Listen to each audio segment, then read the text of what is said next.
Okay, friends, today we mainly discussed about the one important topic that is test tube baby.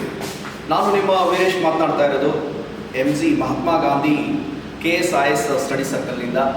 ಇವತ್ತು ನಾವು ಭಾಳ wonderful ಆಗಿರ್ತಕ್ಕಂಥ ಟಾಪಿಕ್ಸನ್ನು discussion ಮಾಡ್ತಾ ಇದ್ವಿ. ಅದಕ್ಕಿಂತ ಮುಂಚೆ ಏನಪ್ಪ ಅಂದರೆ B safe with the home and be safe with the MG study circle, Mahatma Gandhi study circle. ಭಾಳ ವಂಡರ್ಫುಲ್ ಆಗಿರ್ತಕ್ಕಂಥ ಕ್ಲಾಸಸ್ಸನ್ನು ಸ್ಟಾರ್ಟ್ ಮಾಡ್ತಾ ಇದ್ವಿ ನಮ್ಮ ಮಹಾತ್ಮ ಗಾಂಧಿ ಸ್ಟಡಿ ಸರ್ಕಲಲ್ಲಿ. ಇವತ್ತು ನಂದು ಸೈನ್ಸ್ ಆ್ಯಂಡ್ ಟೆಕ್ನಾಲಜಿ, ಆಮೇಲೆ ಹಿಸ್ಟ್ರಿ, ಆಮೇಲೆ ಜಾಗ್ರಫಿ, ಪೊಲಿಟಿ, ಆಮೇಲೆ GK ಕ್ಲಾಸಸ್ಸು, ಹಿಂಗೆಲ್ಲ ಕ್ಲಾಸಸ್ ಬರ್ತವೆ. ಮಿಸ್ ಮಾಡ್ಕೋಬೇಡ್ರಿ, don't miss it. Be safe with the home and be safe with the MG study circle. ಇವತ್ತು ನಾನು ನಿಮಗೆ ಟೆಸ್ಟ್ ಟ್ಯೂಬ್ ಬೇಬಿಯನ್ನು ಅನ್ನೋ ಒಂದು ಟಾಪಿಕನ್ನು ಸ್ಟಾರ್ಟ್ ಮಾಡಿಕೊಡ್ತಾ ಇದ್ದೀನಿ. ಭಾಳ ವಂಡರ್ಫುಲ್ ಆಗಿರ್ತಕ್ಕಂಥ ಟಾಪಿಕ್ಕು. ಬಯೋಟೆಕ್ನಾಲಜಿನಲ್ಲಿ ಬರ್ತಕ್ಕಂಥ ಒಂದು ಇಂಪಾರ್ಟೆಂಟ್ ಆಗಿರ್ತಕ್ಕಂಥ ಒಂದು ಟಾಪಿಕ್ ಇದು, ಟೆಸ್ಟ್ ಟ್ಯೂಬ್ ಬೇಬಿ. ನಿಮಗೆಲ್ಲ ಗೊತ್ತಿದೆ ಬಯೋಟೆಕ್ನಾಲಜಿ ಬಗ್ಗೆ. ಬಯೋಟೆಕ್ ಅನ್ನೋ ಒಂದು ಪದವನ್ನು ಫಸ್ಟ್ ಟೈಮ್ ಬಳಕೆ ಮಾಡಿರ್ತಕ್ಕಂಥ ವಿಜ್ಞಾನಿ, ಜೈವಿಕ ತಂತ್ರಜ್ಞಾನ ಅನ್ನೋ ಒಂದು ಪದವನ್ನು ಫಸ್ಟ್ ಟೈಮ್ ಬಳಕೆ ಮಾಡಿರ್ತಕ್ಕಂಥ ವಿಜ್ಞಾನಿ ಕಾರ್ಲ್ ಎರಿಕ್ ಆಗಿದ್ದಾರೆ. Here you have to remember one important time, that is to Carl Eric. ನೋಡಿ, ಬಯೋಟೆಕ್ ಅನ್ನೋ ಒಂದು ಪದವನ್ನು ಫಸ್ಟ್ ಟೈಮ್ ಬಳಕೆ ಮಾಡಿದ್ರು ಇಂಗ್ಲೆಂಡ್ನ ಲೀಡ್ಸ್ ನಗರದಲ್ಲಿ ಏನಪ್ಪ ಅಂದರೆ ಈ ಒಂದು ಟರ್ಮನ್ನು ಬಹಳ ವಂಡರ್ಫುಲ್ ಆಗಿ ಬಳಕೆ ಮಾಡ್ತಾರೆ. ಯಾರಪ್ಪ ಅಂದರೆ ಕಾರ್ಲ್ ಎರಿಕ್ ಅವರು. ವೈದ್ಯಕೀಯ ಶಾಸ್ತ್ರದಲ್ಲಿ, ಕೃಷಿ ತಂತ್ರಜ್ಞಾನದಲ್ಲಿ, ಔಷಧಿ ತಂತ್ರಜ್ಞಾನದಲ್ಲಿ, ಆಮೇಲೆ ಏನಪ್ಪ ಅಂತಂದ್ರೆ ನೆಕ್ಸ್ಟು ಕೈಗಾರಿಕೋದ್ಯಮಗಳಲ್ಲಿ ಜೀವಿಗಳನ್ನು ಯಾವ ರೀತಿ ಬಳಕೆ ಮಾಡಬೇಕು ಅನ್ನೋದ್ರ ಬಗ್ಗೆ ಮಾಹಿತಿ ಕೊಡ್ತಾರೆ. ಯಾರಂದ್ರೆ ಕಾರ್ಲ್ ಎರಿಕ್ ಅವರು. ಅವಾಗ ಒಂದು ಟರ್ಮನ್ನು ಬಳಕೆ ಮಾಡ್ತಾರೆ, ಬಯೋಟೆಕ್ನಾಲಜಿ. ವೈದ್ಯಕೀಯ ಶಾಸ್ತ್ರ, ಕೃಷಿ ತಂತ್ರಜ್ಞಾನ, ಔಷಧಿ ತಂತ್ರಜ್ಞಾನ, ಆಮೇಲೆ ಏನಪ್ಪ ಅಂತಂದ್ರೆ ಕೈಗಾರಿಕೋದ್ಯಮಗಳಲ್ಲಿ ಜೀವಿಗಳನ್ನು ಯಾವ ರೀತಿ ಉಪಯೋಗ ಮಾಡ್ಕೋಬೇಕು ಅನ್ನೋದ್ರ ಬಗ್ಗೆ ಮಾಹಿತಿ ಕೊಡ್ತಾರೆ. ಪ್ಲಸ್ ಅದ್ರ ಜೊತೆಗೆ ಈ ಒಂದು ಪದವನ್ನು ಬಳಕೆ ಮಾಡ್ತಾರೆ, ಬಯೋಟೆಕ್ನಾಲಜಿ ಅಂತಂದು, ಕಾರ್ಲ್ ಎರಿಕ್ ಅಂತಂದು, ಲೀಡ್ಸ್ ನಗರದಲ್ಲಿ. ಇದನ್ನು ಮುಖ್ಯವಾಗಿ 4 ಪಾರ್ಟ್ಸ್ ಆಗಿ ಡಿವೈಡ್ ಮಾಡ್ತೀವಿ ನಾವು, 4 ಟರ್ಮ್ಸ್ ಆಗಿ ಡಿವೈಡ್ ಮಾಡ್ತೀವಿ. ಅದರೊಳಗೆ ಫಸ್ಟ್ ಒನ್ ಹೈಲೈಟ್ ಆಗ್ತಕ್ಕಂಥದ್ದು ರೆಡ್ BT ಅಂತಂದು, ರೆಡ್ ಬಯೋಟೆಕ್ನಾಲಜಿ, ವೈಟ್ ಬಯೋಟೆಕ್ನಾಲಜಿ, ಅದಾದ್ಮೇಲೆ ಗ್ರೀನ್ ಬಯೋಟೆಕ್ನಾಲಜಿ, ಅದಾದ ಮೇಲೆ ಇನ್ನೂ ಒಂದು ಇಂಪಾರ್ಟೆಂಟ್ ಆಗಿರ್ತಕ್ಕಂಥದ್ದು ಬ್ಲೂ ಬಯೋಟೆಕ್ನಾಲಜಿ. 4 ಪಾರ್ಟ್ಸ್ ಆಗಿ ಡಿವೈಡ್ ಮಾಡ್ತೀವಿ ಬಯೋಟೆಕ್ನಾಲಜಿನ. Red BT, white BT, green BT and another one is blue BT. ಅದರೊಳಗೆ ಬಹಳ ವಂಡರ್ಫುಲ್ ಆಗಿರ್ತಕ್ಕಂಥದ್ದು ಯಾವುದಂದ್ರೆ ರೆಡ್ BT ಅಂತಂದು. ಔಷಧಿ ಕ್ಷೇತ್ರದ ಕುರಿತಾಗಿ ಅಧ್ಯಯನ ಮಾಡೋದಕ್ಕೆ ನಾವೇನಂದ್ರೆ ರೆಡ್ BT ಅಂತ ಹೇಳ್ತೀವಿ. ಅದೇ ರೀತಿ ಏನಪ್ಪಾ ಅಂತಂದ್ರೆ ಕೈಗಾರಿಕೋದ್ಯಮಗಳಲ್ಲಿ ಏನಪ್ಪಾ ಅಂದ್ರೆ ಜೀವಿಗಳನ್ನ ಬಳಕೆ ಮಾಡೋದ್ರ ಕುರಿತಾಗಿ ಅಂದ್ರೆ ಅಧ್ಯಯನ ಮಾಡೋದಕ್ಕೆ ವೈಟ್ BT ಅಂತ ಹೇಳ್ತೀವಿ. ಕೃಷಿ ಕ್ಷೇತ್ರದಲ್ಲಿ ಜೀವಿಗಳನ್ನ ಬಳಕೆ ಮಾಡೋದಕ್ಕೆ ಗ್ರೀನ್ BT ಅಂತ ಹೇಳ್ತೀವಿ, green biotechnology. Like that, you know about the another one important term, that is to blue BT. This one is mainly related to the oceans. ಸಮುದ್ರದಲ್ಲಿನ ಜೀವಿಗಳ ಕುರಿತಾಗಿ ಅಧ್ಯಯನ ಮಾಡುವುದಕ್ಕೆ ಬ್ಲೂ BT ಅಂತ ಹೇಳ್ತೀವಿ. ಬ್ಲೂ BT ಅಂತಂದು ಬಹಳ ವಂಡರ್ಫುಲ್ ಆಗಿರ್ತಕ್ಕಂಥ ಟರ್ಮ್ಸ್ 4 ಬರ್ತವೆ.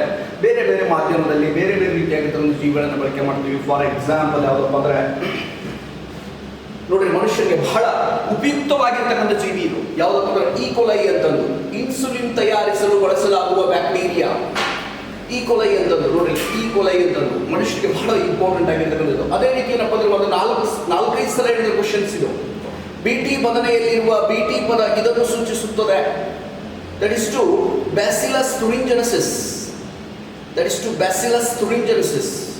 ಬಹಳ ವಂಡರ್ಫುಲ್ ಆಗಿರ್ತಕ್ಕಂಥ ಟರ್ಮ್ ಇದು, ಬ್ಯಾಸಿಲಸ್ ತುರಿಂಜೆನ್ಸಿಸ್ ಅಂತ. ಒಂದು 4 ಸಲ ಕ್ವಶನ್ಸ್ KS ನಲ್ಲಿ, PSI ನಲ್ಲಿ, FDA ನಲ್ಲಿ ಆಲ್ಮೋಸ್ಟ್ ಆಲ್ ಕನ್ಫ್ಯೂಷನ್ ಮಾಡಿಬಿಡುತ್ತೆ. BT ಬದನೆಯಲ್ಲಿರುವ BT ಪದ ಇದನ್ನು ಸೂಚಿಸುತ್ತದೆ ಅಂದ್ಮೇಲೆ ಎಲ್ಲರೂ ಕನ್ಫ್ಯೂಷನ್ ಮಾಡ್ಕೊಂಡು ಈ ಟರ್ಮ್ಗೆ ಜಂಪ್ ಆಗ್ತಾರೆ. ಅದೇಂದ್ರೆ ತಪ್ಪಾಗುತ್ತೆ. ಆನ್ಸರ್ ಏನಾಗುತ್ತೆ ಅಂದ್ರೆ ಬ್ಯಾಸಿಲಸ್ ತುರಿಂಜೆನ್ಸಿಸ್ ಅಂತಂದು. ಈ ಒಂದು BT ಅಥವಾ ಈ ಒಂದು ಬ್ಯಾಕ್ಟೀರಿಯಾವನ್ನು ಕಂಡುಹಿಡಿದಿರ್ತಕ್ಕಂಥ ವಿಜ್ಞಾನಿ ನುಜಿತಾನೆ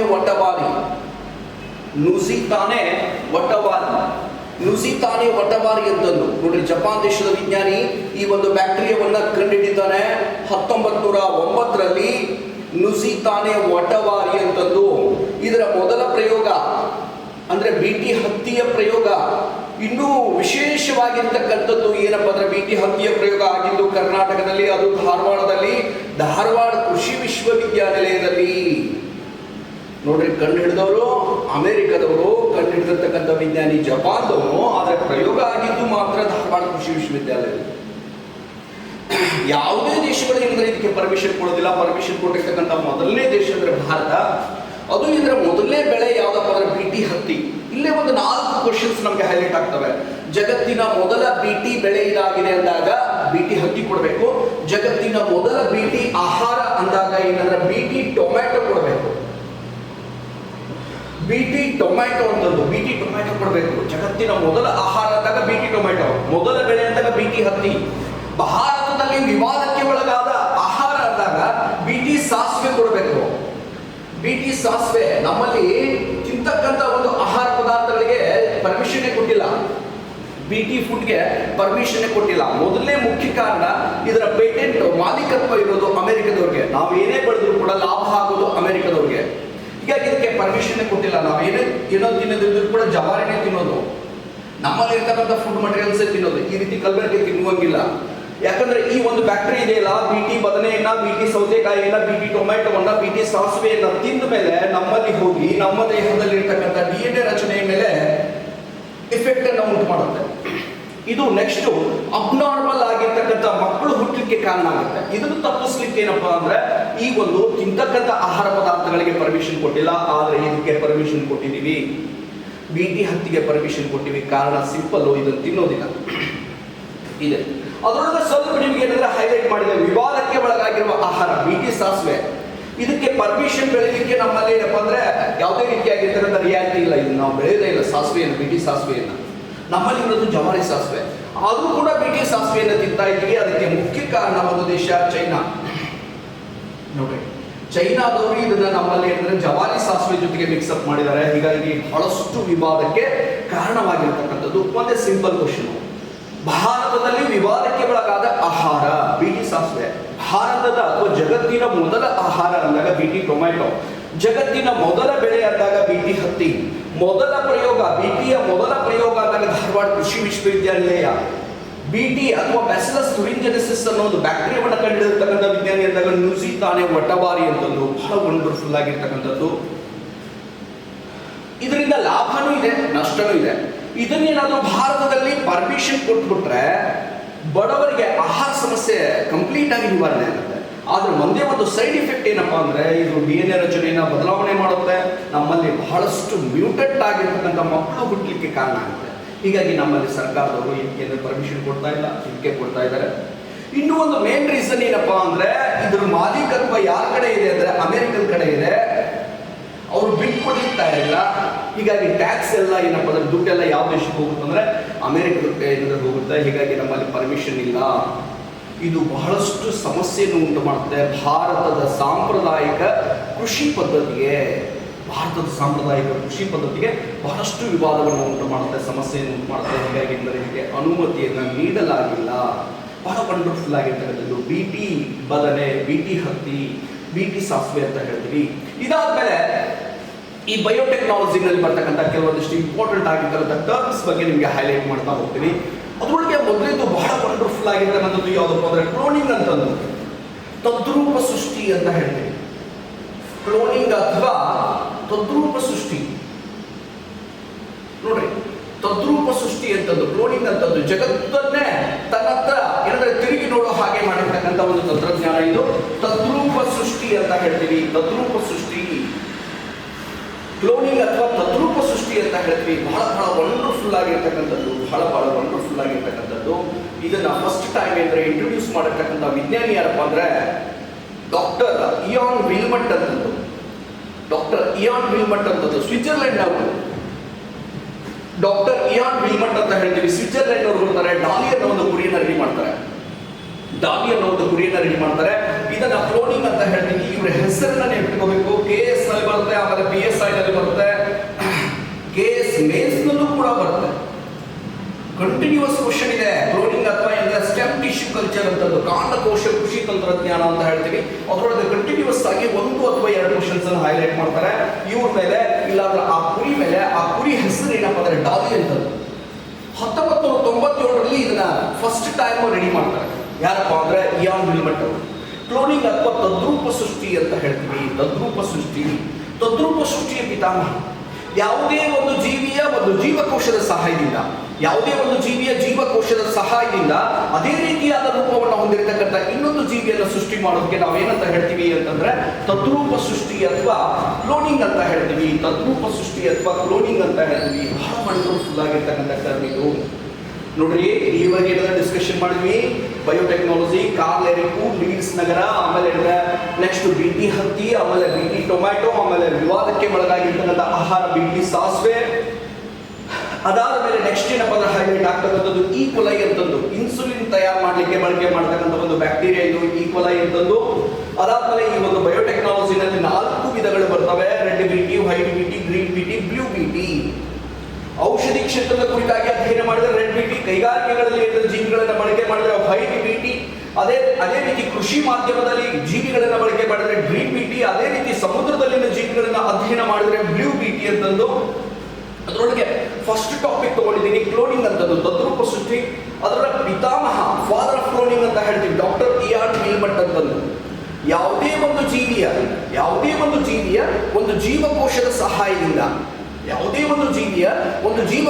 ಸಹಾಯದಿಂದ ಅದೇ ರೀತಿಯಾದ ಇನ್ನೊಂದು ಜೀವಿಯನ್ನು ಸೃಷ್ಟಿ ಮಾಡೋದಕ್ಕೆ ನಾವೇನಿದ್ರೆ ತದ್ರೂಪ ಸೃಷ್ಟಿ ಅಥವಾ ಕ್ಲೋನಿಂಗ್ ಅಂತ ಹೇಳ್ತೀವಿ. ಬಹಳ ವಂಡರ್ಫುಲ್ ಆಗಿರ್ತಕ್ಕಂಥ ಟೆಕ್ನಾಲಜಿ ಇದು, ಬಹಳ ವಂಡರ್ಫುಲ್ಲು. ಅಷ್ಟೇ ವಿವಾದಗಳು ಕೂಡ ಇದ್ದವು. 1997 ಡಾಲಿ ಅನ್ನೋ ಒಂದು ಕುರಿನ ರೆಡಿ ಮಾಡಿಬಿಟ್ರು. ಯಾರಂದ್ರೆ ಇಯಾನ್ ಮಿಲ್ಮಟ್ ಅವರು. ಇದೇ ವಿವಾದ. ಒಂದು ಕೋಶ ಸಿಕ್ಕರೆ ಸಾಕು. ಡಾಲಿ ಆದ್ಮೇಲೆ ಡಾಲಿನಲ್ಲಿ ಇರ್ತಕ್ಕಂಥ ಕೋಶಗಳನ್ನ ತೆಗೆದುಕೊಂಡು ಮತ್ತೆ ಏನಪ್ಪಾ ಅಂದ್ರೆ ಬಾಲಿ ಆಮೇಲೆ ಡಾಸಿ ಅನ್ನೋ ಒಂದು ಕುರಿಗಳನ್ನ ರೆಡಿ ಮಾಡಿದ್ರು. ಏನಪ್ಪಾ ಇದು ವಿವಾದ? ಇದರ ಪರ್ಮಿಷನ್ ಕೊಟ್ರೆ ಬಹಳ ಲಾಭ ಇದೆಯಲ್ಲ, ಅಳಿವಿನಂಚಿನಲ್ಲಿ ಇರ್ತಕ್ಕಂಥ ಎಲ್ಲಾ ಜೀವಿಗಳನ್ನ ರೆಡಿ ಮಾಡ್ಕೋಬಹುದಲ್ಲ ಈ ಒಂದು ತಂತ್ರಜ್ಞಾನವನ್ನ ಬಳಕೆ ಮಾಡಿ. ಲಾಭನೂ ಇದೆ, ನಷ್ಟನೂ ಇದೆ. ವಿಜ್ಞಾನದ ಒಂದು ಮುಖ್ಯವಾಗಿರ್ತಕ್ಕಂಥ ಸಮಸ್ಯೆ, ಒಳ್ಳೆಯ ಕೆಲಸಗಳಿಗೆ ಯೂಸ್ ಮಾಡಿದ್ರೆ ಬಹಳಷ್ಟು ಲಾಭ ಇದೆ. ಅಣುಬಾಂಬ್ಗಳನ್ನು ವಿದ್ಯುತ್ತನ್ನು ತಯಾರು ಮಾಡಲಿಕ್ಕೆ ಯೂಸ್ ಮಾಡಿಕೊಂಡ್ರೆ ಬಹಳಷ್ಟು ಲಾಭ ಇದೆ, ಡೆವಲಪ್ಮೆಂಟ್ ಆಗ್ತೀವಿ. ಅದೇ ಬೇರೆ ದೇಶಗಳ ಮೇಲೆ ಪ್ರಯೋಗ ಮಾಡಿದ್ರೆ ಹಿರೋಶಿಮಾ ಮತ್ತು ನಾಗಾಸಾಕಿಗಳಾಗ್ಬಿಡ್ತವೆ. ಅದಕ್ಕೇನಪ್ಪ ಅಂದ್ರೆ ಇಲ್ಲೂ ಕೂಡ ಹಾಗೆ ತದ್ರೂಪ ಸೃಷ್ಟಿ, ಇದನ್ನು ಬಳಕೆ ಮಾಡಿಕೊಂಡ್ರೆ ಬಹಳ ಲಾಭ ಇದೆ. ಅಳಿವಿನಂಚಿನಲ್ಲಿರ್ತಕ್ಕಂಥ ಜೀವಿಗಳನ್ನೆಲ್ಲ ರಕ್ಷಣೆ ಮಾಡ್ಕೋಬಹುದು. ಇದನ್ನು ಮಿಸ್ಯೂಸ್ ಮಾಡಿಕೊಂಡ್ರೆ, ಇವನು ಡಾಲಿಯನ್ನ ರೆಡಿ ಮಾಡಿದ, ಜಪಾನ್ದವರು ಬೆಕ್ಕನ್ನ ರೆಡಿ ಮಾಡಿದ್ರು, ಸೌದಿ ಅರೇಬಿಯಾದವರು ಏನಪ್ಪಾ ಅಂದ್ರೆ ಒಂಟೆಯನ್ನ ರೆಡಿ ಮಾಡಿದ್ರು, ಇರಾನ್ದವರು ಇಲಿಯನ್ನ ರೆಡಿ ಮಾಡಿದ್ರು, ಭಾರತದವರು ಏನಾದ್ರೆ ಎಮ್ಮೆಯನ್ನ ರೆಡಿ ಮಾಡಿದ್ರು. ಅದೇ ರೀತಿ ಮನುಷ್ಯನನ್ನ ರೆಡಿ ಮಾಡಿಬಿಟ್ರೆ ಬಹಳಷ್ಟು ವಿವಾದಗಳಿಗೆ ಕಾರಣ ಆಗುತ್ತೆ. ಹೀಗಾಗಿ ಇದನ್ನ ಬೇಡ ಅಂತ ಇದ್ದಾರೆ. ಇದನ್ನ ಮೀರಿ ಮುಂದುವರಿತಾ ಇರ್ತಕ್ಕಂಥ ಒಂದು ದೇಶ ಯಾವಪ್ಪ ಅಂತಂದ್ರೆ ಆಸ್ಟ್ರೇಲಿಯಾ ಅಂತ. ವಿಶ್ವಸಂಸ್ಥೆ ಇದನ್ನ ಈ ತಂತ್ರಜ್ಞಾನ ಬೇಡ ಜಗತ್ತಿಗೆ ಅಂತ ಹೇಳ್ತಾ ಇದೆ. ಇದನ್ನ ಮೀರಿಕೊಂಡು ಮುಂದೆ ಹೋಗ್ತಾ ಇರ್ತಕ್ಕಂಥ ಒಂದು ದೇಶ ಯಾವ್ದಾದ್ರೆ ಆಸ್ಟ್ರೇಲಿಯಾ ಅಂತಂದು. ಮನುಷ್ಯನ ತರನೇ ಇರ್ತಕ್ಕಂಥ ಇನ್ನೊಬ್ಬ ಮನುಷ್ಯನನ್ನು ಸೃಷ್ಟಿ ಮಾಡ್ತಾರೆ. ಅದು ಬಹಳಷ್ಟು ವಿವಾದಕ್ಕೆ ಕಾರಣ ಆಗುತ್ತೆ. ಯಾವ ಭಾಗದಲ್ಲಿ ಯಾವ ಮನುಷ್ಯ ಯಾವ ರೀತಿಯ ಅಪರಾಧಗಳನ್ನ ಮಾಡಿದ್ದಾನೆ ಅನ್ನೋದನ್ನ ಗೊತ್ತಾಗೋದೇ ಇಲ್ಲ. ಹೀಗಾಗಿ ಬಹಳಷ್ಟು ಸಮಸ್ಯೆ ಆಗುತ್ತೆ. ಕಾರಣ ಏನಂದ್ರೆ DNA ಫಿಂಗರ್ ಪ್ರಿಂಟ್ ಇದೆಯಲ್ಲ, ಎಲ್ಲಾ ಜನ ವ್ಯಕ್ತಿಗಳದ್ದು ಇದ್ರೆ ಒಂದೇ ರೀತಿ ಇರುತ್ತೆ ಈ ಒಂದು ತಂತ್ರಜ್ಞಾನದಲ್ಲಿ. ಹೀಗಾಗಿ ಬಹಳಷ್ಟು ಅಪಾಯಕಾರಿಯಾಗಿರ್ತಕ್ಕಂಥದ್ದು. ಇದರಿಂದ ಬೇಗ ಹಿಂದೆ ಸರ್ಕೋಬೇಕು. ಯಾವ ದೇಶ ಅಂದ್ರೆ ಆಸ್ಟ್ರೇಲಿಯಾ. SQBB ಅಥವಾ ಇದ್ರೆ ಕ್ಲೋನಿಂಗ್ ಅಥವಾ ತದ್ರೂಪ ಸೃಷ್ಟಿ ಅಂತ ಹೇಳ್ತೀವಿ. ಇವರು 2009 ಏನಪ್ಪಾ ಅಂದ್ರೆ 1997 ಅಂದ್ರೆ ಡಾಲಿಯನ್ನ ರೆಡಿ ಮಾಡಿದ್ಮೇಲೆ 2009 ಭಾರತದವರು ಎಮ್ಮೆಯನ್ನ ರೆಡಿ ಮಾಡಿದ್ರು. ಆ ಎಮ್ಮೆ ಹೆಸರು ಏನಪ್ಪಾ ಅಂದ್ರೆ ಸಮರೂಪ್ ಅಂತಂದು. ಸಮರೂಪ್ ಅಂತ ನೋಡ್ರಿ, ಭಾರತದವರು ಬಹಳ ಬಹಳ ಬಹಳ ಬಹಳ ಎಮ್ಮೆಯಿಂದ ಹೇಳ್ಕೋಬೇಕು. ಎಮ್ಮೆ ಅಂತಂದು ನೋಡ್ರಿ, 2009 ಎಮ್ಮೆಯನ್ನ ರೆಡಿ ಮಾಡಿದ್ರು. ಅದೇ ರೀತಿ 2009 ಏನಪ್ಪಾ ಅಂದ್ರೆ ಗರಿಮಾ ಅನ್ನೋ ಒಂದು ಎಮ್ಮೆಯನ್ನ ರೆಡಿ ಮಾಡಿಕೊಂಡ್ರು. ಗರಿಮಾ ಅನ್ನೋ ಒಂದು ಎಮ್ಮೆಯನ್ನ ರೆಡಿ ಮಾಡಿಕೊಂಡ್ರು. ನೋಡ್ರಿ, ಕ್ಲೋನಿಂಗ್ ಅಥವಾ ಇದರ ತದ್ರೂಪ ಸೃಷ್ಟಿ ಅಂತ ಹೇಳ್ತೀವಿ. ಈ ಎರಡೂ ಎಮ್ಮೆಗಳನ್ನ ರೆಡಿ ಮಾಡಿರ್ತಕ್ಕಂಥ ಭಾರತದ ಕ್ಷೀರ ಕ್ರಾಂತಿ ಪಿತಾಮಹ ಯಾರಪ್ಪ ಅಂತಂದ್ರೆ ವರ್ಗೀಸ್ ಕುರಿಯನ್ ಅಂತಂದು ದಿ ಟೇಸ್ಟ್ ಆಫ್ ಇಂಡಿಯಾ ಅಂತ ಹೇಳ್ತೀವಿ. ದಿ ಟೇಸ್ಟ್ ಆಫ್ ಇಂಡಿಯಾ, ಭಾರತದ ಕ್ಷೀರ ಕ್ರಾಂತಿ ಪಿತಾಮಹ, ಅಮೂಲ್ ಕಂಪನಿಯ ಓನರ್ ಅಧ್ಯಕ್ಷರು ಯಾರಪ್ಪ ಅಂದ್ರೆ ವರ್ಗೀಸ್ ಕುರಿಯನ್ ಅಂತಂದು. ಅವರು ಈ 2 ಎಮ್ಮೆಗಳನ್ನು ರೆಡಿ ಮಾಡಿದ್ರು. ರೀಸೆಂಟ್ ಆಗಿ ಭಾರತ ಇನ್ನೂ ಒಂದು ಎಮ್ಮೆಯನ್ನ ರೆಡಿ ಮಾಡಿದ್ರು 2015 ಇನ್ನೂ ಒಂದು ಎಮ್ಮೆಯನ್ನ ರೆಡಿ ಮಾಡಿತು, ಗೌರವ ಅಂತಂದು. ಹರಿಯಾಣದ ಕರ್ನಾಲ್ ಅನ್ನೋ ಒಂದು ನಗರದಲ್ಲಿ ಗೌರವ ಅನ್ನೋ ಒಂದು ಎಮ್ಮೆಯನ್ನ ರೆಡಿ ಮಾಡಿತು. ಬಹಳ ವಂಡರ್ಫುಲ್ ಆಗಿರ್ತಕ್ಕಂಥ ತಂತ್ರಜ್ಞಾನ. ಒಳ್ಳೆಯ ಕೆಲಸಗಳಿಗೆ ಯೂಸ್ ಮಾಡಿದ್ರೆ ತುಂಬ ಚೆನ್ನಾಗಿರುತ್ತೆ, ಕೆಟ್ಟದಾಗಿ ಯೂಸ್ ಮಾಡಿದ್ರೆ ಬಹಳಷ್ಟು ಇದ್ದರೆ ಅನಾಹುತಗಳಿಗೆ ಕಾರಣ ಆಗುತ್ತೆ. ತದ್ರೂಪ ಸೃಷ್ಟಿ, ಕ್ಲೋನಿಂಗ್ ಅಂತ ಹೇಳ್ತೀವಿ. ಇದಾದ್ಮೇಲೆ ನೆಕ್ಸ್ಟ್ ಹೈಲೈಟ್ ಆಗ್ತಕ್ಕಂಥದ್ದು ಅಮೆರಿಕದವ್ರು ಮಾಡಿರ್ತಕ್ಕಂಥ ಒಂದು ಕಾಂಟ್ರವರ್ಸಿ ಏನಪ್ಪ ಅಂದ್ರೆ, ಡಾಲಿಯನ್ನು ಸೃಷ್ಟಿ ಮಾಡಿದ ಮೇಲೆ ಅಮೆರಿಕದವರು ಇಂಡಿಯಾದ ವಿಜ್ಞಾನಿಗಳಿಗೆ ಸ್ವಲ್ಪ ಏನಪ್ಪ ಅಂದ್ರೆ ಹೈಲೈಟ್ ಮಾಡಿದ್ರು, ಟಾಂಗ್ ಕೊಟ್ಟರು. ಏನಪ್ಪ ಅಂದ್ರೆ, ನೋಡ್ರಿ ನಾವು ಇಂಥ ಪ್ರಾಣಿಯನ್ನು ಸೃಷ್ಟಿ ಮಾಡಿದ್ದೀವಿ ಹಾಗೆ ಹೀಗೆ ಅಂತದ್ದು. ಇದಕ್ಕೆ ಮತ್ತೆ ಮರು ಟಾಂಗನ್ನು ಕೊಟ್ಟರು. ಇಂಡಿಯಾದಲ್ಲಿ ಇರ್ತಕ್ಕಂಥ ಕೆಲವೊಂದಿಷ್ಟು ಜನ ಅಂದರೆ ಪುರೋಹಿತಶಾಹಿ ವರ್ಗದವರು ಯಾವ ರೀತಿ ಅಂದರೆ ಟಾಂಗ್ ಕೊಟ್ಟರಪ್ಪ ಅಂದ್ರೆ, ಏನಪ್ಪ ಅಮೆರಿಕದವ್ರೆ ನೀವು ಇನ್ನೂ ಕುರಿ ಸೃಷ್ಟಿ ಮಾಡೋದ್ರೊಳಗೆ ಇದ್ರಿ, ನಮ್ಮಲ್ಲಿ ಏನಪ್ಪ ಅಂದ್ರೆ ಮನುಷ್ಯನನ್ನೇ ಸೃಷ್ಟಿ ಮಾಡಿಬಿಟ್ಟಿದ್ದಾರೆ. ಅದು ಹೇಗೆ ಅಂತದ್ದು ಎಕ್ಸಾಂಪಲ್ ಕೇಳಿದಾಗ ಇಲ್ಲಿ ಕೊಟ್ಟಿರ್ತಕ್ಕಂಥ ಒಂದು ಎಕ್ಸಾಂಪಲ್ ಯಾರಪ್ಪ ಅಂದ್ರೆ ದುರ್ಯೋಧನ ಅಂತ. ದುರ್ಯೋಧನ ಅನ್ನೋದು ಜಗತ್ತಿನ ಮೊದಲ ಪ್ರಣಾಳ ಶಿಶು ಅಂತ ಹೇಳ್ತೀವಿ. ಯಾರನ್ನಪ್ಪ ಅಂದ್ರೆ ದುರ್ಯೋಧನ ಅವರನ್ನ. ದುರ್ಯೋಧನ ನೋಡ್ರಿ ಕೌರವ, ಅವನನ್ನ ಏನಪ್ಪ ಅಂದ್ರೆ ಈ ಒಂದು ಟೆಸ್ಟ್ ಬೇಬಿ ತಂತ್ರಜ್ಞಾನದಲ್ಲಿ ಅಂದ್ರೆ ಇದೇ ಎದುರುತ್ತೆ, ಟೆಸ್ಟ್ ಬೇಬಿ ತಂತ್ರಜ್ಞಾನಕ್ಕೆ ಕಂಪ್ಯಾರಿಸನ್ ಕೊಡ್ತಾರೆ. ಇದು ಒಂದು ಕಾಂಟ್ರವರ್ಸಿ, ಗಾಂಧಾರಿ ವರ್ಸಸ್ ಕುಂತಿ. ಕುಂತಿ ತಂಗಿ ಗಾಂಧಾರಿ ಅಕ್ಕ, ಆದರೆ ತಂಗಿ ಕುಂತಿ ಇದ್ದಾಳಲ್ಲ ಗಾಂಧಾರಿಗಿಂತ ಅಡ್ವಾನ್ಸ್ ಪ್ರೆಗ್ನೆನ್ಸಿ ಇರುತ್ತೆ. ನೆಕ್ಸ್ಟ್ ಮಕ್ಕಳು ಏನಾದರೂ ಬಿಟ್ಟುಬಿಟ್ರೆ ಅಂದ್ರೆ ಕುಂತಿಗೆ ಎಲ್ಲ ಆಸ್ತಿ ಅಂದರೆ ಕುಂತಿ ಮಕ್ಕಳಿಗೆ ಹೋಗುತ್ತೆ ಅನ್ನೋ ಒಂದು ಕಾರಣಕ್ಕೆ ಗಾಂಧಾರಿ ಏನು ಮಾಡ್ತಾಳೆ ಅಂದರೆ ತನ್ನ ಒಂದು ಭ್ರೂಣವನ್ನ ಒಂದು ಏನಪ್ಪ ಅಂದ್ರೆ ಸಣ್ಣ ಮಡಿಕೆಗಳಲ್ಲಿ ತುಂಬಿಡ್ತಾ ಇರ್ತಾಳೆ. 101 ಮಡಿಕೆನಲ್ಲಿ ತುಂಬಿಡ್ತಾ ಇರ್ತಾಳೆ. ಹೀಗಾಗಿ ಕೌರವರ ಸಂಖ್ಯೆ ಎಷ್ಟಾಗುತ್ತಪ್ಪ ಅಂದ್ರೆ 101 ಆಗುತ್ತೆ. ಇದನ್ನ ಟೆಸ್ಟ್ ಟ್ಯೂಬ್ ಬೇಬಿಗೆ ಸ್ಟೆಮ್ ಟಿಶ್ಯೂ ಕಲ್ಚರ್ಗೆ ಎಕ್ಸಾಂಪಲ್ ಕೊಡ್ತಾರೆ. ನೋಡ್ರಿ, ಗರ್ಭದಲ್ಲಿರ್ತಕ್ಕಂಥ ಆ ಭ್ರೂಣವನ್ನು ತೆಗೆದು 101 ಮಡಿಕೆನಲ್ಲಿ ತುಂಬಿಡ್ತಾಳೆ. ಹೀಗಾಗಿ ಕೌರವರ ಸಂಖ್ಯೆ 101 ಆಗುತ್ತೆ. ಜಗತ್ತಿನ ಮೊದಲ ಪ್ರಣಾಳ ಶಿಶು ಅಂದ್ಕೊಳ್ಳಿ ನಾವು ಯಾರ ಹೆಸರನ್ನ ಕೊಡಬೇಕು ಅಂತಂದ್ರೆ ದುರ್ಯೋಧನನ ಹೆಸರು ಕೊಡಬೇಕು. ಆದರೆ ಅಮೆರಿಕದವರು ಇದನ್ನು ವಿರೋಧ ಮಾಡ್ತಾರೆ. ನಾವೇನೇ ಇನ್ವೆನ್ಷನ್ ಮಾಡಿದ್ರು ಕೂಡ, ಸಂಶೋಧನೆ ಮಾಡಿದ್ರು ಕೂಡ ನೀವೇನಪ್ಪ ಅಂತಂದರೆ ರಾಮಾಯಣಕ್ಕಾದ್ರೂ ಲಿಂಕ್ ಮಾಡ್ತೀರಿ, ಇಲ್ಲಾಂದ್ರೆ ಮಹಾಭಾರತಕ್ಕಾದ್ರೂ ಲಿಂಕ್ ಮಾಡ್ತೀರಿ ಅಂತಂದು. ಆದರೆ ಆ ಒಂದು ಸಂಶೋಧನೆಗಳು ಪರ್ಫೆಕ್ಟ್ ಆಗಿದವು. ದುರ್ಯೋಧನ ಅಂತ ಹೇಳ್ತೀವಿ. ನೋಡಿ, ಟೆಸ್ಟ್ ಟ್ಯೂಬ್ ಬೇಬಿ ಅಥವಾ ಪ್ರಣಾಳ ಶಿಶು ಅಥವಾ ಕಾಂಡಕೋಶ ಕೃಷಿ ತಂತ್ರಜ್ಞಾನ, ಸ್ಟೆಮ್ ಟಿಶ್ಯೂ ಕಲ್ಚರ್ ಅಂತ ಹೇಳ್ತೀವಿ. ಬಹಳ ವಂಡರ್ಫುಲ್ ಆಗಿರ್ತಕ್ಕಂಥ ಇಂಟ್ರೆಸ್ಟಿಂಗ್ ಆಗಿರ್ತಕ್ಕಂಥ ಒಂದು ತಂತ್ರಜ್ಞಾನ ಇದು. ಸ್ಟೆಮ್ ಟಿಶ್ಯೂ ಕಲ್ಚರ್ ಅಂತ ಹೇಳ್ತೀವಿ. ಸ್ಟೆಮ್ ಟಿಶ್ಯೂ ಕಲ್ಚರ್ ಅಂತಂದು ದುರ್ಯೋಧನ, ಕೌರವ. ಈ ಸ್ಟೆಮ್ ಟಿಶ್ಯೂ ಕಲ್ಚರ್ನಲ್ಲಿ ಮುಖ್ಯವಾಗಿ ನೋಡ್ರಿ, ಸ್ಟೆಮ್ ಟಿಶ್ಯೂ ಕಲ್ಚರ್ನಲ್ಲಿ ಮುಖ್ಯವಾಗಿ 4 ಭಾಗದ ಕೋಶಗಳನ್ನು ಸಂಗ್ರಹ ಮಾಡ್ಕೊಳ್ತೀವಿ. ಅದರೊಳಗೆ ಮೊದಲೇದು ಯಾವುದಪ್ಪ ಅಂದ್ರೆ ಭ್ರೂಣದ ಭಾಗದ ಕೋಶಗಳು. ಪ್ರೆಗ್ನೆನ್ಸಿ ಸ್ಟಾರ್ಟ್ ಆಗಿ 20 ದಿನದ ಒಳಗಾಗಿ ಈ ಕೋಶವನ್ನು ಸಂಗ್ರಹ ಮಾಡ್ಕೊಳ್ತೀವಿ. ಭ್ರೂಣದ ಭಾಗದ ಕೋಶಗಳು.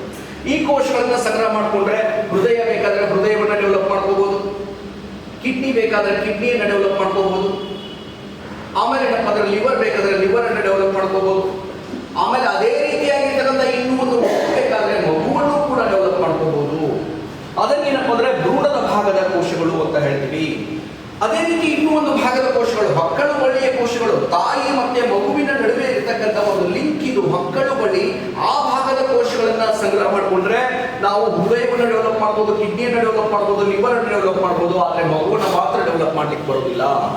ನಮಗೆ ಮಗು ಅನ್ನೋ ಒಂದು ಆಪ್ಷನ್ಸ್ ಸಿಗೋದೇ ಯಾವಾಗಂದ್ರೆ ಭ್ರೂಣದ ಭಾಗದ ಕೋಶಗಳನ್ನು ಸಂಗ್ರಹ ಮಾಡಿಕೊಂಡ್ರೆ ಇದನ್ನ ಸ್ಟೆಮ್ ಟಿಶ್ಯೂ ಕಲ್ಚರ್ ಅಂತ ಹೇಳ್ತೀವಿ. ಇದು ಆದ್ಮೇಲೆ ಪ್ರಜನನಾಂಗದ ಕೋಶಗಳು. ಪ್ರಜನನಾಂಗದ ಕೋಶಗಳಿಂದ ಏನಪ್ಪಾ ಅಂತಂದ್ರೆ ಡೆವಲಪ್ ಮಾಡಬಹುದು. ಇಲ್ಲಿ ಮತ್ತೆ ಒಂದು ಸೆಕೆಂಡ್ ಕಾಂಟ್ರವರ್ಸಿ ಏನಂದ್ರೆ ಹೃದಯವನ್ನು ಡೆವಲಪ್ ಮಾಡಬಹುದು, ಕಿಡ್ನಿಯನ್ನು ಡೆವಲಪ್ ಮಾಡಬಹುದು, ಲಿವರ್ ಅನ್ನು ಡೆವಲಪ್ ಮಾಡಬಹುದು. ಆದ್ರೆ ಮಗುವನ್ನ ಮಾತ್ರ ಡೆವಲಪ್ ಮಾಡ್ಲಿಕ್ಕೆ ಬರೋದಿಲ್ಲ. These are the cells which are also collected from sexual organs ಅಂತ ಹೇಳ್ತೀವಿ. ಪ್ರಜನನಾಂಗದ ಕೋಶಗಳು. ಅದು ಬಿಟ್ರೆ ಮ್ಯಾಮರಿ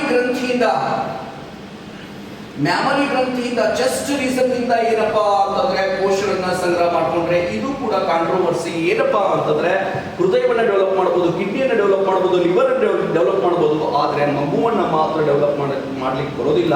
ಇಲ್ಲಿ ಬರೋದು ಈ ಒಂದು ತಂತ್ರಜ್ಞಾನದಲ್ಲಿ ಮಾತ್ರ. ಭ್ರೂಣದ ಭಾಗದಿಂದ ಕೋಶಗಳನ್ನು ತೆಗೆದುಕೊಂಡ್ರೆ ಇದನ್ನ ಏನಪ್ಪಾ ಅಂದ್ರೆ ಡೆವಲಪ್ ಮಾಡಬಹುದು. ಈ ವರ್ಷ ಇದು ಭಾರತದಲ್ಲಿ ಬರಬೇಕಾಗಿತ್ತು, ಸ್ಟೆಮ್ ಟಿಶ್ಯೂ ಕಲ್ಚರ್ ಅಂತ ಹೇಳ್ತೀವಿ. ಆದ್ರೆ ಬರ್ತಾ ಇಲ್ಲ. ಅದಕ್ಕೆ ಮುಖ್ಯ ಕಾರಣ ಇಡೀ ಜಗತ್ತನ್ನ ತನ್ನ ಒಂದು ಹಿಡಿತದೊಳಗೆ ತೆಗೆದುಕೊಂಡಿರ್ತಕ್ಕಂಥ ಒಂದು ರೋಗ ಯಾವುದಪ್ಪ ಅಂದ್ರೆ ಕರೋನಾ. ಈ ಕರೋನಾ ಸಮಸ್ಯೆ ಬಗೆಹರಿದ ಮೇಲೆ ಡೆಫಿನೆಟ್ ಆಗಿ ಅಂದ್ರೆ ಈ ಒಂದು ಟಿಶ್ಯೂ ಕಲ್ಚರ್ ಅಂದ್ರೆ ಭಾರತಕ್ಕೆ ಅಂದ್ರೆ ಬರುತ್ತೆ, ಸ್ಟೆಮ್ ಟಿಶ್ಯೂ ಕಲ್ಚರ್ ಅಂತ ಹೇಳ್ತೀವಿ. ಇದಾದ ಮೇಲೆ ನೆಕ್ಸ್ಟ್ ಹೈಲೈಟ್ ಆಗ್ತಕ್ಕಂಥದ್ದು ಟೆಸ್ಟ್ ಟ್ಯೂಬ್ ಬೇಬಿ ಅಂತದ್ದು, ಪ್ರಣಾಳ ಶಿಶು ಅಂತದ್ದು. ನಿಮ್ಗೆ ಆಲ್ರೆಡಿ ಅಂದ್ರೆ ಹೈಲೈಟ್ ಮಾಡಿದೆ. ಪ್ರಣಾಳ ಶಿಶು ಶಿಶುಗಳ ಬಗ್ಗೆ ದುರ್ಯೋಧನ ಅಂತಂದು. ಅದೇ ರೀತಿ ಏನಪ್ಪಾ ಅಂತಂದ್ರೆ ಜಗತ್ತಿನ ಮೊದಲ ಪ್ರಣಾಳ ಶಿಶು ಯಾರಪ್ಪ ಅಂತಂದ್ರೆ ಲೂಯಿಸ್ ಬ್ರೌನ್ ಅಂತ ಹೇಳ್ತೀವಿ ನಾವು. ಲೂಯಿಸ್ ಬ್ರೌನ್ ಅಂತಂದು ಜಗತ್ತಿನ ಮೊದಲ ಪ್ರಣಾಳ ಶಿಶು ಲೂಯಿಸ್ ಬ್ರೌನ್ ಅಂತ ಹೇಳ್ತೀವಿ. 1978ರಲ್ಲಿ ಏನಪ್ಪಾ ಅಂದ್ರೆ ಇವರನ್ನ ರೆಡಿ ಮಾಡಿರ್ತಕ್ಕಂಥ ಒಬ್ಬ ವಿಜ್ಞಾನಿ ಯಾರಪ್ಪ ಅಂದ್ರೆ ರಾಬರ್ಟ್ ಎಡ್ವರ್ಡ್ ಅಂತ ಕೊಡ್ತೀವಿ. ರಾಬರ್ಟ್ ಎಡ್ವರ್ಡ್ ಅಂತಂದು ಬಹಳ ವಂಡರ್ಫುಲ್ ಆಗಿರ್ತಕ್ಕಂಥ ನೀವು 1978ರಲ್ಲಿ ಇಡೀ ಆಲ್ಮೋಸ್ಟ್ ಆಲ್ ಜಗತ್ತಿನಲ್ಲಿ ಅಥವಾ ಇಂಡಿಯಾದಲ್ಲಿ ಅತಿ ದೊಡ್ಡ ಬಿಸಿನೆಸ್ ಒಂದು ವರ್ಷಕ್ಕೆ 15ರಿಂದ 20 ಸಾವಿರ ಕೋಟಿಯನ್ನ ಬಿಸಿನೆಸ್ ಮಾಡುತ್ತೆ. ಟೆಸ್ಟ್ ಟ್ಯೂಬ್ ಬೇಬಿ ಅಂತ ಹೇಳ್ತೀವಿ, IVF ಅಂತ ಹೇಳ್ತೀವಿ. ನೋಡ್ರಿ ಇವರೇ ನೋಡ್ರಿ ಜಗತ್ತಿನ ಮೊದಲ ಪ್ರಣಾಳ ಶಿಶು ಅಂತ ಹೇಳ್ತೀವಿ. ಲೂಯಿಸ್ ಬ್ರೌನ್ ಅಂತಂದು 1978ರಲ್ಲಿ ಇವರನ್ನ ರೆಡಿ ಮಾಡ್ತಾರೆ. ರಾಬರ್ಟ್ ಎಡ್ವರ್ಡ್ ಅಂತ ಒಂದು 5 ಸಲ ಕ್ವಶನ್ ಬಂದಿದೆ. 5 ಸಲ ಕ್ವಶನ್. ಟೆಸ್ಟ್ ಟ್ಯೂಬ್ ಬೇಬಿಯ ಪಿತಾಮಹ ರಾಬರ್ಟ್ ಎಡ್ವರ್ಡ್, IVF ನ ಪಿತಾಮಹ Robert Edward, in vitro fertilisation, ಭ್ರೂಣವನ್ನು ವಿಜ್ಞಾನ ಪ್ರಯೋಗಾಲಯದಲ್ಲಿ ಬೆಳೆಸುವುದಕ್ಕೆ, ಭ್ರೂಣವನ್ನು ವಿಜ್ಞಾನ ಪ್ರಯೋಗಾಲಯದಲ್ಲಿ 7 ದಿನಗಳವರೆಗೆ ಬೆಳೆಸುವುದಕ್ಕೆ IVF ಎನ್ನಲಾಗುತ್ತದೆ. ಈ IVF ನ ಪಿತಾಮಹ ರಾಬರ್ಟ್ ಎಡ್ವರ್ಡ್ ಅಂತ. ಜಗತ್ತಿನ ಮೊದಲ ಪ್ರಣಾಳ ಶಿಶು ಲೂಯಿಸ್ ಬ್ರೌನ್ ಅಂತ. ಬಹಳ ಸಿಂಪಲ್ ಆಗಿರ್ತಕ್ಕಂಥದ್ದು.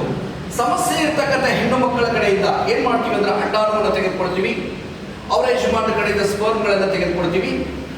ಎರಡನೇ ಇದ್ರೆ ಸೈನ್ಸ್ ಲ್ಯಾಬ್ ಒಳಗೆ ಫ್ಯೂಸ್ ಮಾಡ್ತೀವಿ. ಒಂದೇ ಒಂದು ಎಕ್ಸೆಪ್ಷನ್ಸ್ ಏನಪ್ಪಾ ಅಂತಂದ್ರೆ ತಾಯಿಯ ಗರ್ಭವನ್ನ ಬಿಟ್ಟಿರ್ತೀವಿ.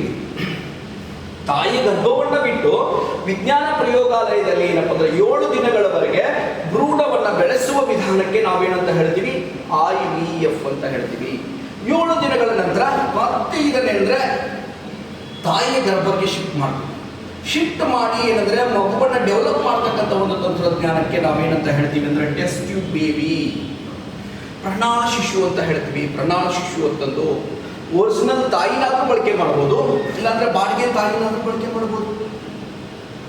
ನಿಮ್ಗೆಲ್ಲ ಗೊತ್ತಿದೆ, ಭಾರತದಲ್ಲಿ ಬಹಳಷ್ಟು ವಿವಾದಕ್ಕೆ ಒಳಗಾಯಿತು 2011-12 ದಶಕದಲ್ಲಿ. 2011-12 ದಶಕದಲ್ಲಿ ಬಹಳಷ್ಟು ವಿವಾದಕ್ಕೆ ಒಳಗಾಯಿತು.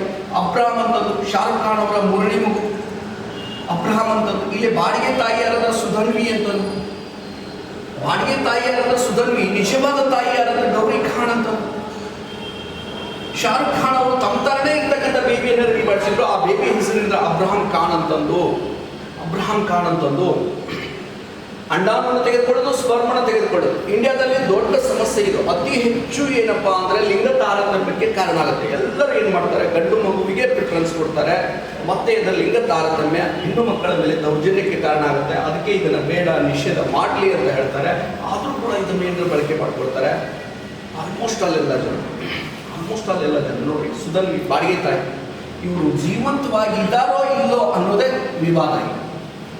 ಜೀವಂತವಾಗಿ ಇಲ್ವೇ ಇಲ್ಲ, ಇವ್ರನ್ನ ಉಳಿಸೋದೇ ಇಲ್ಲ. ಇವ್ರೇನಾದ್ರೂ ಉಳಿದ್ರಪ್ಪ ಅಂದ್ರೆ ಅಬ್ರಾಹಂ ಖಾನ್ ಇದ್ದಾನಲ್ಲ, ಗೌರಿ ಖಾನ್ ಕಡೆ ಹೋಗೋದಿಲ್ಲ. ಯಾರ ಕಡೆ ಶಿಫ್ಟ್ ಆಗ್ಬಿಡ್ತಾರೆ ಅಂದ್ರೆ ಸುಧನ್ವಿ ಅವ್ರ ಕಡೆ ಶಿಫ್ಟ್ ಆಗ್ಬಿಡ್ತಾರೆ. ನೋಡ್ರಿ, ಬಾಡಿಗೆ ತಾಯಿ ಕಡೆ ಶಿಫ್ಟ್ ಆಗ್ಬಿಡ್ತಾನೆ, ಡೈವರ್ಟ್ ಆಗ್ಬಿಡುತ್ತೆ ಬೇಬಿ. ಅದಕ್ಕೆ ಅಂದ್ರೆ ಇವ್ರು ಇಲ್ವೇ ಇಲ್ಲ. ಈ ರೀತಿ ಹೆಣ್ಣು ಮಕ್ಕಳ ಮೇಲೆ ದೌರ್ಜನ್ಯಗಳು ಉಂಟಾಗ್ತವೆ ಅನ್ನೋ ಒಂದು ಕಾರಣಕ್ಕೆ ಏನಪ್ಪಾ ಅಂತಂದ್ರೆ ಇದನ್ನ ಬೇಡ ಅಂತ ಹೇಳ್ತಾರೆ. ಭಾರತದಲ್ಲಿ ಸಿಕ್ಕಾಪಟ್ಟೆ ಅನಾಥ ಮಕ್ಕಳಿದ್ದಾರೆ. ಅವ್ರಿಗೆ ಶಿಕ್ಷಣ, ವಸತಿ, ಊಟ, ತಂದೆ ತಾಯಿ ಆಗಿಬಿಟ್ರೆ ಮುಗಿದೋಗಿ ಸಮಸ್ಯೆ ಸಾಲ್ವ್ ಆಗುತ್ತೆ. ಆದರೂ ಕೂಡ ಈ ರೀತಿ ಅಂದ್ರೆ ಮಿಸ್ಯೂಸ್ ಆಗ್ತಾ ಇದೆ ಭಾರತದಲ್ಲಿ. ದೊಡ್ಡ ದುರಂತ ಇದು ಬಾಡಿಗೆ ತಾಯಿತನ. ನಮಗೆ PSI ನಲ್ಲಿ 2 ಸಲ ಕ್ವಶನ್ ಇದು. ಬಾಡಿಗೆ ತಾಯಿತನದ ಕುರಿತಾಗಿ ಬರೀರಿ. ಸರೋಗ್ಯಾಟ್ ಮದರ್, ರೈಟ್ ಅಬೌಟ್ ಸರೋಗ್ಯಾಟ್ ಮದರ್. ಬಾಡಿಗೆ ತಾಯಿತನದ ಕುರಿತಾಗಿ ಬರೆಯಿರಿ ಅಂತಂದು 2-3 ಸಲ ಎಸ್ಸೆ ರೈಟಿಂಗ್ ನಲ್ಲಿ ಕೇಳಿದಾನೆ. ಬಹಳಷ್ಟು ವಿವಾದಕ್ಕೆ ಕಾರಣ ಆಗ್ತಾ ಇದೆ, ಲಿಂಗ ತಾರತಮ್ಯಕ್ಕೆ ಕಾರಣ ಆಗ್ತಾ ಇದೆ. ಎಲ್ಲರೂ ಏನ್ ಮಾಡ್ತಾರೆ, ಹೆಣ್ಣು ಮಕ್ಕಳನ್ನ ರೆಡಿ ಮಾಡಿಸೋದಿಲ್ಲ, ಗಂಡು ಮಕ್ಕಳನ್ನೇ ರೆಡಿ ಮಾಡಿಸ್ತಾರೆ. ಗುಲ್ಬರ್ಗಾದಲ್ಲಿ ಚಿರಂಜೀವಿ ಅಪ್ಪ ಅಂತಂದು, ಗುಲ್ಬರ್ಗಾದಲ್ಲಿ ಚಿರಂಜೀವಿ ಅಪ್ಪ 8ನೇ ಪೀಠಾಧಿಪತಿ. ನೋಡ್ರಿ ಯಾವ ರೀತಿ ಎಲ್ಲರೂ ಹೇಳಿದ್ರೆ ಇದೆ. ಹೆಣ್ಣು ಮಕ್ಕಳಿದ್ರು ಕೂಡ ಹೆಣ್ಣು ಮಕ್ಕಳಿಗೆ ಮನೆಯ ಮಾಲೀಕತ್ವವನ್ನು ಕೊಡೋದಿಲ್ಲ. ಅದ್ರ ಬದಲಾಗಿ ಏನು ಮಾಡ್ತಾರೆ, ಗಂಡು ಮಕ್ಕಳಿಗೆ ಕೊಡ್ತಾರೆ. ಇದು ಲಿಂಗ ತಾರತಮ್ಯಕ್ಕೆ ಕಾರಣ ಆಗುತ್ತೆ. ಬಹಳಷ್ಟು ವಿವಾದಕ್ಕೆ ಕಾರಣವಾಗಿರ್ತಕ್ಕಂಥದ್ದು ಟೆಸ್ಟ್ ಟ್ಯೂಬ್ ಬೇಬಿ. ಭ್ರೂಣವನ್ನು 7 ದಿನಗಳವರೆಗೆ ವಿಜ್ಞಾನ ಪ್ರಯೋಗಾಲಯದಲ್ಲಿ ಬೆಳೆಸುವುದಕ್ಕೆ ನಾವೇನಂತ ಹೇಳ್ತೀವಿ ಅಂದ್ರೆ IVF ಅಂತ ಹೇಳ್ತೀವಿ. ಭಾರತದ ಟೆಸ್ಟ್ ಟ್ಯೂಬ್ ಬೇಬಿ ಪಿತಾಮಹ ಇವರು ರಾಬರ್ಟ್ ಎಡ್ವರ್ಡ್. ನೋಡ್ರಿ, ಜಗತ್ತಿನ ಟೆಸ್ಟ್ ಟ್ಯೂಬ್ ಬೇಬಿ ಪಿತಾಮಹ ಇವರು. ಅದೇ ರೀತಿ ಭಾರತದ ಟೆಸ್ಟ್ ಟ್ಯೂಬ್ ಬೇಬಿ ಪಿತಾಮಹ ಅಂತ ಕೂಡ ಇನ್ನೊಬ್ಬರ ಹೆಸರನ್ನ ಕೊಡ್ತೀವಿ. ಅವ್ರ ಹೆಸರು ಏನಂದ್ರೆ ಸುಭಾಷ್ ಮುಖ್ಯೋಪಾಧ್ಯಾಯ ಅಂತಂದು. ಸುಭಾಷ್ ಮುಖ್ಯೋಪಾಧ್ಯಾಯ ಅಂತಂದು ಬಹಳ ವಂಡರ್ಫುಲ್ ಆಗಿರ್ತಕ್ಕಂಥ ನೇಮು.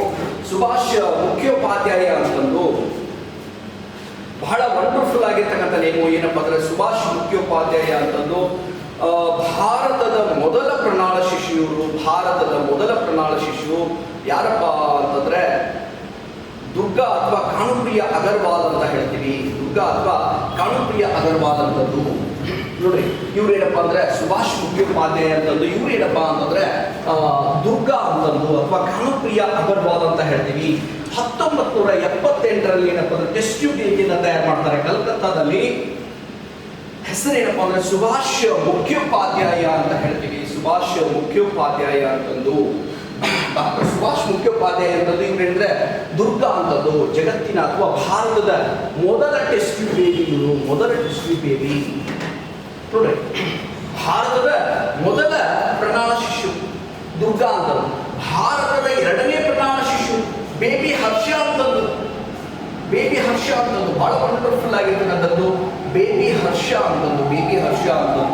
ಭಾರತದ 2ನೇ ಪ್ರಣಾಳ ಶಿಶು ಅಂದಾಗ ಬೇಬಿ ಹರ್ಷ ಅಂತ ಹೇಳ್ತೀವಿ. ಅಂತಂದು ಡಾಕ್ಟರ್ ಇಂದಿರಾ ಹಿಂದೂಜಾ ಅವರು ಇವರನ್ನ ರೆಡಿ ಮಾಡ್ತಾರೆ. ಡಾಕ್ಟರ್ ಇಂದಿರಾ ಹಿಂದೂಜಾ ಪ್ರಸ್ತುತವಾಗಿ ವಿವಾದಕ್ಕೆ ಕಾರಣವಾಗಿರ್ತಕ್ಕಂಥ ಒಂದೇ ಒಂದು ಪದ ಏನಪ್ಪಾ ಅಂದ್ರೆ 3 ಟೆಸ್ಟ್ ಟ್ಯೂಬ್ ಬೇಬಿ ಅಂತ. ರೀಸೆಂಟ್ ಆಗಿ ಇಂಗ್ಲೆಂಡ್ ದೇಶ ಇದಕ್ಕೆ ಪರ್ಮಿಷನ್ ನೀಡಿದೆ. 3 ಟೆಸ್ಟ್ ಟ್ಯೂಬ್ ಬೇಬಿ. ಏನ್ ಸರ್ ಇದು 3 ಟೆಸ್ಟ್ ಟ್ಯೂಬ್ ಬೇಬಿ? ಬಹಳ ಸಿಂಪಲ್ ಆಗಿರ್ತಕ್ಕಂಥ ಕಾನ್ಸೆಪ್ಟ್.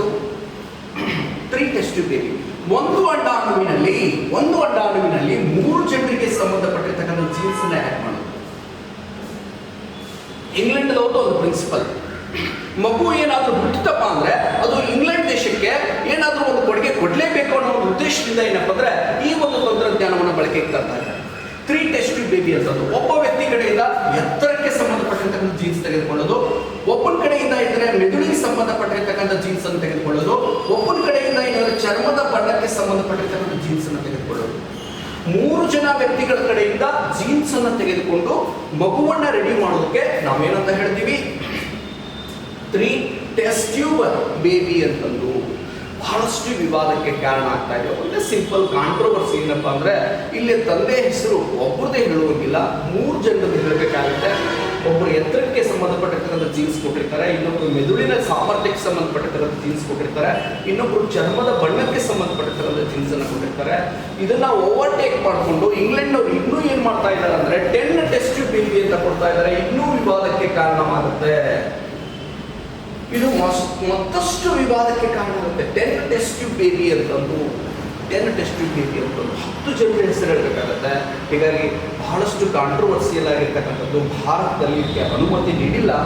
ಜಗತ್ತಿನ ಬೇರೆ ಬೇರೆ ದೇಶಗಳು ಇದಕ್ಕೆ ಅನುಮತಿ ನೀಡ್ತಾ ಇದ್ದಾವೆ. ನಮಗೆ 2 ಸಲ ಕ್ವಶನ್. 3 ಟೆಸ್ಟ್ ಟ್ಯೂಬ್ ಬೇಬಿಗೆ ಅನುಮತಿ ನೀಡಿದ ಮೊದಲ ದೇಶ ಇಂಗ್ಲೆಂಡ್ ಅಂತ ಹೇಳ್ತೀವಿ. ಇಂಗ್ಲೆಂಡ್ ಅಂತಂದು ಈ ರೀತಿ ಏನಪ್ಪಾ ಅಂದ್ರೆ ಇದು ವಿವಾದಕ್ಕೆ ಒಳಗಾಗ್ತಾ ಇದೆ. ಇದರ ಮೇಲೆ ಕ್ವಶನ್ಸ್ ಅನ್ನ ರೈಸ್ ಮಾಡ್ತಾ ಇದ್ದಾರೆ. ಇದಾದ ಮೇಲೆ ನೆಕ್ಸ್ಟ್ ಬರ್ತಕ್ಕಂಥ ಒಂದು ಇಂಪಾರ್ಟೆಂಟ್ ಆಗಿರ್ತಕ್ಕಂಥ ಒಂದು ಟೆಕ್ನಾಲಜಿ ಯಾವುದಪ್ಪ ಅಂತಂದ್ರೆ ಬಹಳ ವಂಡರ್ಫುಲ್ ಆಗಿರ್ತಕ್ಕಂಥ technology DNA finger print technology ಅಂತ ಹೇಳ್ತೀವಿ. DNA ಫಿಂಗರ್ ಪ್ರಿಂಟ್, DNA ಬೆರಳಚ್ಚು ತಂತ್ರಜ್ಞಾನ. DNA ಬೆರಳಚ್ಚು ತಂತ್ರಜ್ಞಾನದ ಪಿತಾಮಹ ಯಾರಪ್ಪ ಅಂದ್ರೆ ಅಲೆಕ್ ಜೆಫ್ರಿ ಅಂತ ಹೇಳ್ತೀವಿ. ಅಲೆಕ್ ಜೆಫ್ರಿ ಅಂತ ಫ್ಲೋರಿಡಾದವರು, ಅಮೆರಿಕದ ಫ್ಲೋರಿಡಾದವರು. ಹೀಗಾಗಿ ಕ್ವಶನ್ ಕೂಡ ಇದರ ಮೇಲೆ ಕೇಳ್ತಾರೆ. ಪಿತಾಮಹ ಇವರಾಗಿದ್ದಾರೆ ಅಂತಂದಾಗ ಅಲೆಕ್ ಜೆಫ್ರಿ ಅಂತ ಕೊಡಬೇಕು. ಮೊದಲ DNA ಪ್ರಯೋಗಾಲಯ ಅಂದ್ಕೂಡಿನ ಫ್ಲೋರಿಡಾ ಕೊಡಬೇಕು. ಭಾರತದ ಮೊದಲ DNA ಪ್ರಯೋಗಾಲಯ ಅಂದ್ಕೂಡಿನ ಹೈದರಾಬಾದ್ ಕೊಡಬೇಕು. ಭಾರತದ ಮೊದಲ DNA ಪ್ರಯೋಗಾಲಯ. ಜಗತ್ತಿನ ಮೊದಲ DNA ಕೇಸ್ ಅಂದಾಗ Bill Clinton versus Monica Lewinsky ಅಂತ ಕೊಡಬೇಕು. Bill Clinton versus Monica Lewinsky. Monica Lewinsky ಅಂತ ಕೊಡಬೇಕು. ನೋಡ್ರಿ, ಭಾರತದಲ್ಲಿ ಇದು ಅತಿ ಹೆಚ್ಚು ಬಳಕೆ ಆಗುತ್ತೆ. ಅದು ಯಾವ ಒಂದು ತಂತ್ರಜ್ಞಾನದಲ್ಲಿ ಅಂದರೆ ಕ್ರಿಮಿನಾಲಜಿ ಒಳಗೆ, ಅಪರಾಧ ಶಾಸ್ತ್ರ